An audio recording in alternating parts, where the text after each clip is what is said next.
Kamusta mga kaligtas? Sa video na ito ating tatalakayin kung ano ang doktrina ng mga demonyo. Paano malalaman na galing sa demonyo ang mga doktrinang ito?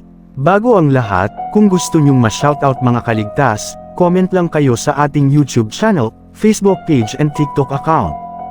Please subscribe sa ating YouTube channel. Halos ng mga nanonood ay hindi pa nakasubscribe. Maraming salamat po sa suporta. Umpisahan na natin. Sa maraming lugar sa kasulatan, binabalaan tayo laban sa mga maling katuruan. Ang isa sa mga ito ay ang unang Timoteo Kapitulo 4 versikulo 1, malinaw ang sinasabi ng banal na espiritu na sa mga huling araw tatalikod ang iba sa pananampalataya nila sa Diyos. Susunod sila sa mga mapanlinlang na mga espiritu at itinuturo ng mga demonyo. Ang isang doktrina ay isang katuruan o hanay ng mga prinsipyo. Ang doktrina ng mga demonyo ay mga bagay na itinuturo ng mga demonyo. Maaaring magkaroon ng mabuti at masamang doktrina. Ang salitang doktrina ay maaaring tumukoy sa mga katuruan ng Biblia ng isang iglesia o isang pastor. O sa kaso ng unang Timoteo Kapitulo 4 versikulo 1, ang mga hindi makadiyos na katuruan ni Satanas. Ang mga taong sumusunod sa mga doktrina ng mga demonyo ay tatalikod sa pananampalataya.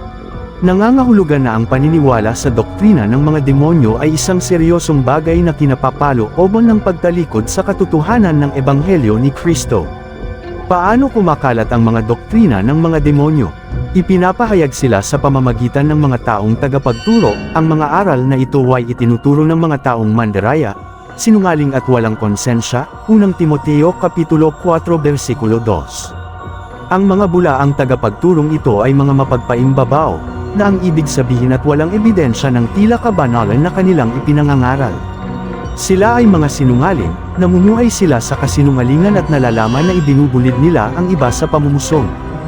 At sila ay mga walang konsensya, nakahanap sila ng paraan, sa kanilang sariling isipan para bigyang katwiran ang kanilang mga kasinungalingan.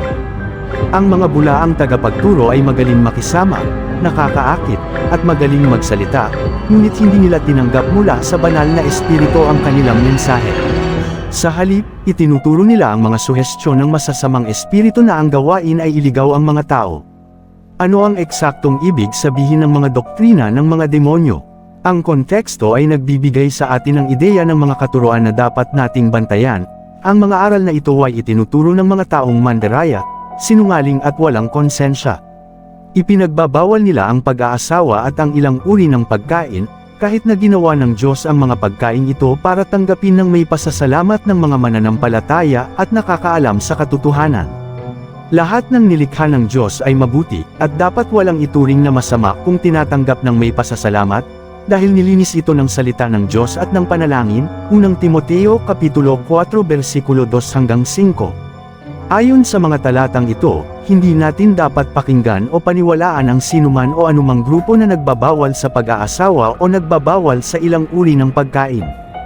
Ang sinuman o grupo na nagtuturo na ang kabanalan ay bunga ng pagpili ng kakainin o ganap na hindi pakikipagrelasyong sexual ay nagsisinungaling. Sa Hardin ng Eden, nakarinig si Eva ng doktrina ng demonyo nang sabihin sa kanya ng ahas, "Totoo bang pinagbabawalan kayo ng Diyos na kumain ng bunga ng alinmang puno sa halamanan?" Genesis Kapitulo 3 versikulo 1. Sa umpisa ng kanilang pag-uusap, kinuwestiyon ni Satanas ang katuruan ng Diyos at pinalitan niya ng kanyang sariling turo ang turo ng Diyos. Ipinagpapatuloy ni Satanas ang pandaraya, pagdududa, at panlilinlang para ilayo ang mga tao sa katotohanan. Si Satanas ang ama ng kasinungalingan at mamamatay tao na sa pasimula pa, Juan Kapitulo 8 versikulo 44, at ang mga doktrina na itinuro ng kanyang mga demonyo ay sa pamamagitan ng mga taong kusang nakikipagtulungan sa kanila para mailayo ang mga tao sa mga pagpapala ng Diyos. Alam ni Satanas kung paano tayo mamanipulahin, kaya napaka-epektibo ng mga doktrina ng mga demonyo. Maaari nating malaman ang mga doktrina ng mga demonyo sa pamamagitan ng pagbababad sa katotohanan. Dapat tayong magbasa at mag-aral ng Biblia. Kung alam natin kung ano ang itinuturo ng Diyos patungkol sa anumang paksa, ang anumang paglihis sa mga katuroang iyon ay kainahinala. Kung ayon sa salita ng Diyos ang ating katuroan, hindi natin pakikinggan at susundin ang mga katuroan na maglalayo sa atin sa katotohanan. Ang mga maling doktrina ay mga doktrina na sumasalungat sa mga pundasyong katuroan o mga katuroan na kinakailangan para sa kaligtasan. Ang mga sumusunod ang ilang halimbawa ng mga maling doktrina. Una, ang katuroan na walang impyerno. Inilalarawan sa Biblia ang impyerno bilang isang tunay na lugar ng pagdurusa, ang destinasyon ng bawat isang kaluluwa na hindi sinilang na muli. Pahayag Kapitulo 20 versikulo 15, Ikalawang Tesalonika Kapitulo 1 versikulo 8. Ang pagtanggi sa impyerno ay direktang sumasalungat sa mga sariling pananalita ni Heso Kristo. Mateo Kapitulo 10 versikulo 28, Mateo Kapitulo 25 versikulo 46. Pangalawa, ang ideya na, maraming daan patungo sa Diyos. Ang pilosopiyang ito ay naging popular kamakailan lamang at nagtatago sa likod ng huwad na pagkakaisa. Inaangkin ng maling doktrinang ito na dahil ang Diyos ay pag-ibig, tatanggapin niya ang lahat ng pagsisikap sa relihiyon hanggat tapat na nagsasanay ang isang tao. Ang ganitong uri ng relativismo na sumasalugat sa buong Biblia ay mabisang pinawalang bisa ang pangangailangan para sa anak ng Diyos na nagkatawang tao at ipinako sa krus para sa atin, Jeremias Kapitulo 12 versikulo 17, Juan Kapitulo 3 versikulo 15 hanggang 18. Direktang sinasalungat din ito ang pananalita mismo ng Panginoong Hesus na siya lamang ang daan patungo sa Diyos Ama, Juan Kapitulo 14 versikulo 6. Pangatlo, anumang katuroan na binabago ang persona ni Heso Kristo. Ang doktrina na tumatanggi sa pagka-Diyos ni Kristo, ang pagsilang sa Kanya ng isang birhen, ang Kanyang banal na kalikasan, ang Kanyang aktwal na kamatayan, at ang pagtanggi sa muling pagkabuhay ng Kanyang katawan ay maling doktrina. Ang isang sekta o kultong grupo ay maaaring magpakilala bilang Kristiyano ngunit aktwal na nagtuturo ng maling doktrina. Maging ang mga pangunahing denominasyon ay nagsisimula ng tumalikod sa pananampalataya sa pamamagitan ng pagdedeklara na hindi na sila nang hahawak sa literal na interpretasyon ng kasulatan o sa pagka-Diyos ni Kristo. Malinaw na sinasabi sa unang Juan Kapitulo 4 versikulo 1 hanggang 3 na ang tumatanggi sa biblical na katuroan patungkol sa persona ni Kristo ay Antikristo. Inilarawan ni Jesus ang mga bulaang mangangaral sa loob ng iglesia na parang tupa, ngunit ang totoo'y mababangis na asong gubat, Mateo Kapitulo 7 versikulo 15. Pang-apat, ang katuroan na idinadagdag ang mga gawaing panrelihiyon sa natapos na gawain ni Kristo sa krus bilang kinakailangang sangkap para sa kaligtasan.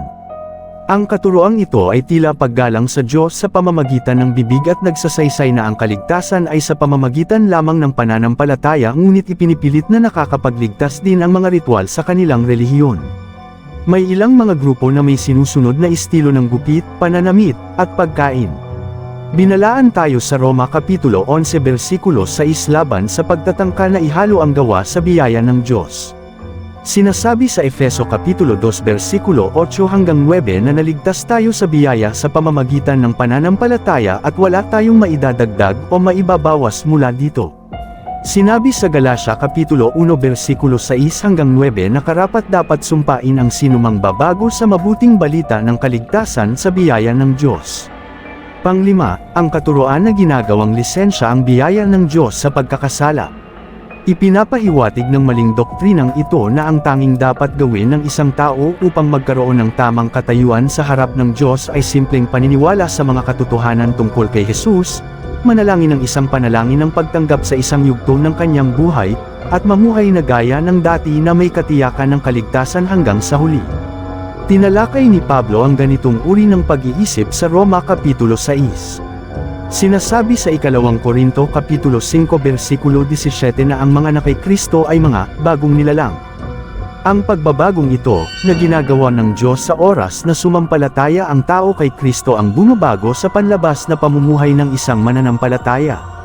Ang kumikilala at umiibig kay Kristo ay sumusunod sa Kanya, Lucas Kapitulo 6 versikulo 46. Mga kaligtas, sana mayroon kayong natutunan sa video na ito. Maging babala ito sa bawat isa. Mag-ingat tayo sa mga maling katuruan. Tandaan ligtas ang na kay Jesus, at ligtas ang may alam sa katotohanan. Bago magtapos ang video na ito, special shoutout sa ating mga kaligtas na si Pastor Kudia at sa buong pamilya ng Blessed Redeemer Ministry sa Barangay La Paz, Magalang, Pampanga. Salamat sa suporta, God bless po sa inyong lahat. Patuloy pa natin palakihin ang ating pamilya. at paramihin pa ang mga mananampalataya kay Heso Kristo.